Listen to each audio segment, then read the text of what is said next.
হাদিসের মধ্যে আছে হযরত ইরবাজ ইবনে সারিয়া রাদিয়াল্লাহু তাআলা আনহু বলেন, নবীজি একদিন আমাদের মাঝে এমন ওয়াজ করলেন, ওয়াজের ফলে আমাদের প্রত্যেকের চোখ দিয়ে পানি পড়তে লাগলো, আমাদের অন্তর কলিজা আল্লাহর ভয়ে কাঁপতে শুরু করলো।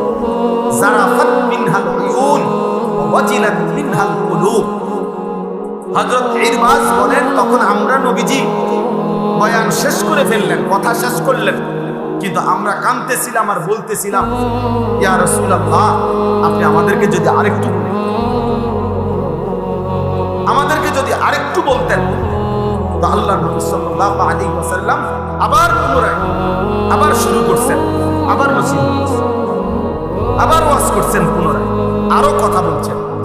তাইলে সাহাবায়ে কেরাম উপলব্ধি করতেন, চোখ দিয়ে পানি পড়তো, অন্তর আল্লাহর ভয়ে কাঁপতে শুরু করত। আগের দিনের বাচ্চারাও বয়স্করাও এমনই ছিলেন।